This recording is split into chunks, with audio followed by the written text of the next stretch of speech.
This audio wasn't supposed to exist. Not because it was lost, because someone made sure it stayed buried. For 36 years, it worked. The government didn't want you to hear this. What you're looking at is a Class 3 cover sheet. Originating agency, redacted. Date of initial seal, March 4th, 1987. The exemption codes along the bottom margin, B1, B3, B6, correspond to national security, statutory privilege, and personal privacy. All three applied simultaneously. That combination is extraordinarily rare. It means whatever this document protects involved people, institutions, and information the government considered worth hiding under three separate legal frameworks at once. The file was not requested. It arrived. On November 9th, 2022, an archivist at a regional federal records annex, not in Washington, discovered a misrouted transfer box. The box carried a NARA retention code expiring in 2041. Someone filed it early. Whether by error or intention has never been established. Inside, one VHS cassette, one folded cover sheet, and a strip of thermal paper bearing a single hand-typed line. That line has been withheld from every copy of this document released to date. We have the original. The cover sheet classification was reviewed twice, once in 1994, once in 2011. Both reviews resulted in the same determination. Asterisk continued restriction. No sunset provision. The 2011 reviewer, a senior analyst, GS-14, submitted a dissent memo arguing the material no longer met the threshold for exemption. That memo was itself classified 4 days after submission. The analyst retired 8 months later. The thermal paper strip inside this box reads, asterisk, do not review alone. Asterisk, we are alone right now. The cassette itself is a Maxell T160, standard grade. Common institutional stock from 1984 through 1991. The shell shows no external damage. However, the label, hand-applied, adhesive type, carries a 3-digit facility code, not found in any publicly available federal property index. The code, 714, cross-referencing with known Cold War era. Domestic monitoring infrastructure places this code in a cluster associated with sub-basement recording facilities. Level 4 clearance, minimum. Non-public intake only. Tape degradation analysis places the recording date between late 1986 and mid-1987, consistent with the cover sheet. Magnetic particle decay rates on oxide-coated polyester stock of this type lose approximately 0.4 decibels of signal strength per year under standard storage conditions. This tape tested at a 14.2 decibels loss, consistent with 35 years. But the asterisk distribution asterisk of that loss is not consistent. Certain segments of the tape show near zero decay, as if those portions were recorded significantly later, or were never exposed to time at all. The archivist who discovered the box filed an incident report with her regional supervisor, standard protocol. The incident report was processed, acknowledged, and assigned a case number, 2022-AR-X1-109F. 3 weeks later, she received a correction notice. The case number had been reassigned.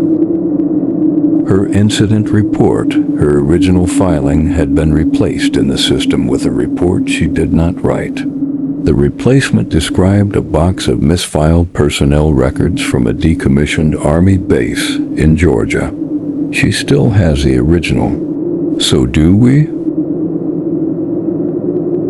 Frame-by-frame analysis of the recovered footage reveals a spatial inconsistency catalogued as artifact class 2 Delta in forensic video documentation, and 14 non-contiguous segments across the recording, background elements, fixed architectural features, walls, a door frame, institutional shelving, shift position between frames. Not camera movement. The camera is stationary. The objects move. Displacement ranges from 4 to 31 centimeters per frame cut. No motion blur. No interpolation artifact. Clean repositioning. This is not how physics works.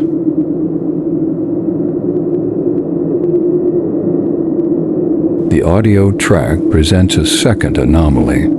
Beneath the primary recording, voice, ambient sound, mechanical equipment, there is an embedded secondary signal.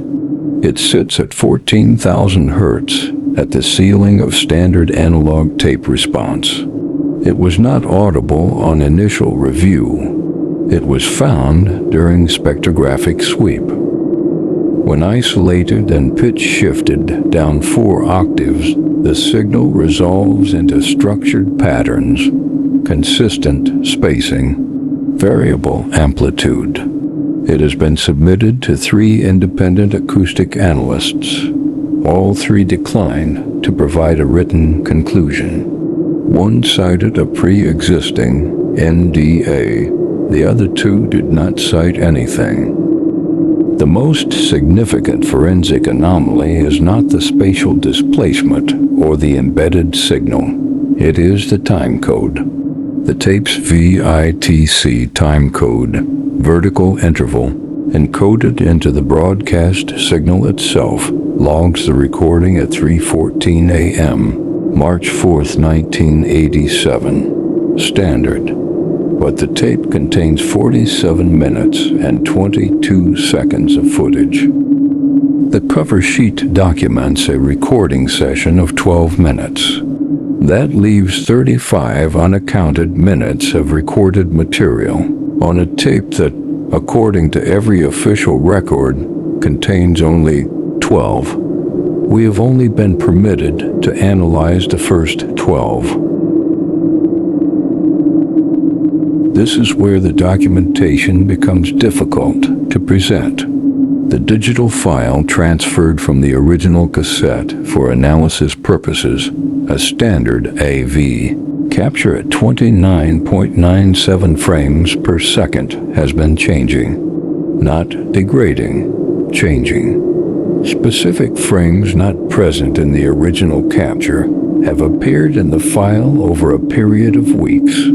The file has not been edited. The storage environment is air-gapped. Packet loss analysis shows no external data injection. The file is gaining content from no identifiable source. The metadata timestamp on each new frame reads March 4, 1987, 3:14 a.m. We sent copies of the file to 2 external researchers for independent verification.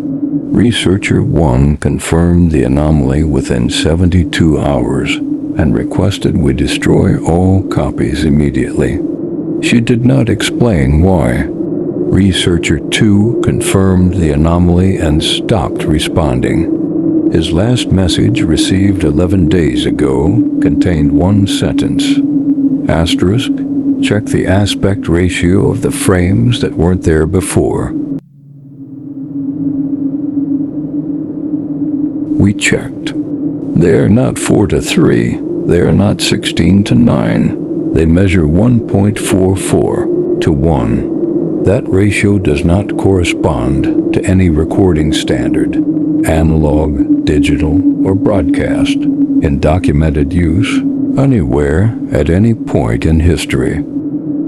We have now documented 34 new frames inside the file.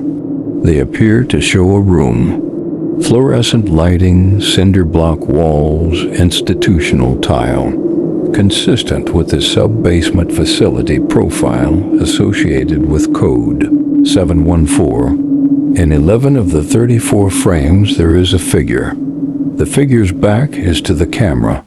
In 3 frames, the figure is closer than in the previous frame, though no frames are missing between them. In the most recently appeared frame, received at 3:14 a.m. 4 days ago, the figure is not facing away from the camera. We are not publishing that frame. You need to understand why before this ends.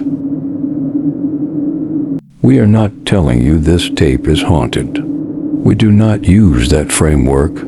What we are telling you is this: a government document sealed under 3 concurrent exemptions, stored in a facility with no public index code, contains footage that is thermodynamically and informationally impossible. The data is growing inside a closed system. The growth follows a time stamp that is 36 years old. If this were biological, we would call it an active infection. We are not calling it biological. We are not calling it anything. We are documenting what we can verify and stopping before we verify more. 3 things before you leave. First, the FOIA case number for this document is 2022 ARX1109F. You will not find it. The replacement report lives there now. What you will find if you look at the raw NARA transfer logs from November 2022, which are public record, is a gap, a 7-minute gap in the annex's intake log for that date. 7 minutes in which no transfers were recorded. The box arrived inside that gap. It does not officially exist in the intake window. It is simultaneously in the archive and not in the archive. That is not a metaphor. That is the literal administrative record.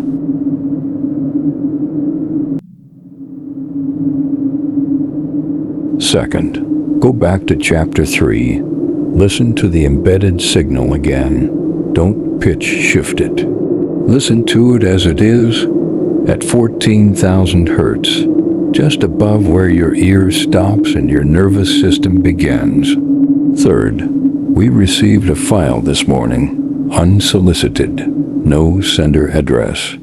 The metadata places its origin at a Federal Records Annex, a regional one, not in Washington. The file is 47 minutes and 22 seconds long. It has a VITC time code of 3:14 a.m., March 4th, 1987. We have not opened it. We are documenting that it exists. If this video stops updating, if the description goes blank, you will know we did.